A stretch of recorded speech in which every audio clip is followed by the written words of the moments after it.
చెప్పండి. ఎంతో విశిష్టత కలిగిన గోమాత పరిస్థితి ప్రస్తుతం ఎలా ఉంది అంటారు?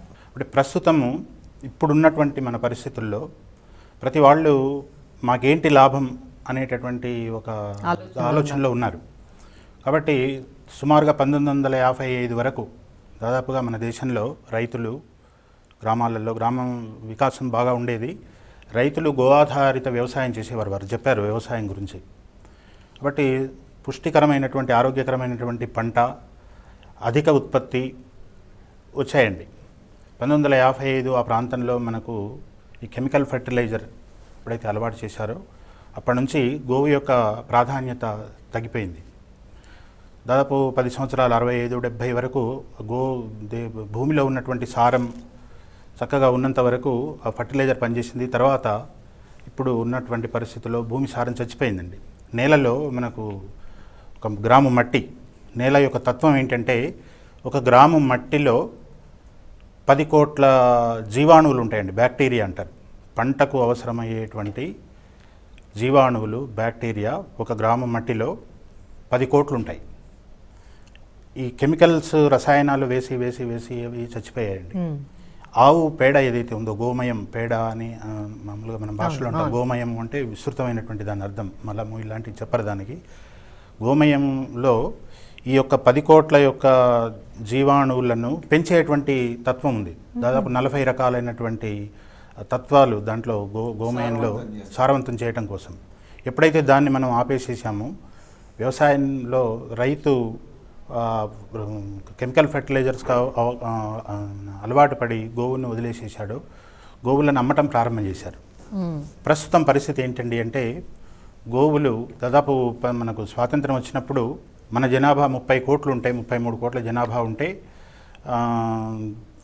మనకు దాదాపు 120 కోట్ల గోసంతతి ఉండేదండి. ఆవులు, ఎద్దులు, మిగతావి 1947 ఆ ప్రాంతంలో. ప్రస్తుత పరిస్థితి ఏంటండి అంటే, గోవుల యొక్క పరిస్థితి 125 కోట్ల జనాభా అయింది. సుమారుగా 15 కోట్ల నుంచి 18 కోట్ల వరకు మన గోసంతతి ఇప్పుడు ఉంది. దాంట్లో జెర్సీ ఆవులు, ఉండకూడని ఆవులు, గేదెలు, ఎద్దులు అన్నీ కలిపి 15 నుంచి 18 కోట్లు ఉన్నాయి. మన లెక్క ప్రకారంగా దాదాపు దేశీయ ఆవులు ఏదైతే మూప్ర ఉంది, ఇందాక అక్కయ్య గారు చెప్పారో దేశీయ ఆవు సంబంధించి, అలాంటి ఆవులు దాదాపు 5-6 కోట్ల వరకు ఉండవచ్చు. విపరీతమైనటువంటి హత్య జరుగుతుందండి. దాదాపు 30,000కు పైగా భారతదేశంలో, అహింసా పరమో ధర్మ అని చెప్పినటువంటి మన భారతదేశంలో 30,000కు పైగా కబేళాలు ఉన్నాయి. దీనిలో 3,600 యాంత్రిక వధశాలలు ఉన్నాయండి. మన దగ్గర కూడా మన మెదక్ జిల్లాలో అల్కబీర్ అనేటువంటి ఒక యాంత్రిక పశు వధశాల ఉంది. దానిలో సంవత్సరానికి 150,000కు పైగా పశు సంతతిని హత్య చేసి, అమానవీయంగా చాలా క్రూరంగా హత్య చేసి మాంసాన్ని అందంగా టిన్నులలో ప్యాక్ చేసి అమ్ముతున్నారు. మామూలు యాంత్రిక పశు వధశాలలు 3,000 ఉన్నాయి. 36,000 చిన్న చిన్నవి అనుమతి లేని కబేళాలు ఇలా ఉన్నాయి. వీటిల్లో విపరీతమైనటువంటి హత్య జరుగుతుంది. దారుణమైన పరిస్థితి ఉందండి. దారుణమైన పరిస్థితి ఉంది. అటు ప్రభుత్వాలు పట్టించుకోవటం లేదు, తర్వాత ఎవరు దాని మీద శ్రద్ధ పెట్టడం లేదు. ఎంతసేపటికి ఇప్పుడు దీనికి ఏంటండి అంటే, హరిత విప్లవం పేరుతోటి చేశారు. మాంసం ఎగుమతి చేస్తున్నారండి. బీఫ్ ఎక్స్పోర్ట్ పేరుతోటి మాంసం విదేశాలకు, గల్ఫ్ కంట్రీస్కు, ఆంగ్లేయ దేశాలకు ఎగుమతి చేస్తున్నారు. వాటి ద్వారా వచ్చే లాభం కోసం ప్రభుత్వాలు ఆశపడుతున్నాయి. వాళ్ళకు వచ్చే కమిషన్ల కోసం రకరకాలైనటువంటి దీంట్లో ఉన్నాయి. ఫర్టిలైజర్స్కు, ఏవైతే విషపూరితమైనటువంటి ఫర్టిలైజర్స్కు దాదాపు 2 లక్షల కోట్ల రూపాయలు సబ్సిడీ ఇస్తుందండి మన గవర్నమెంట్.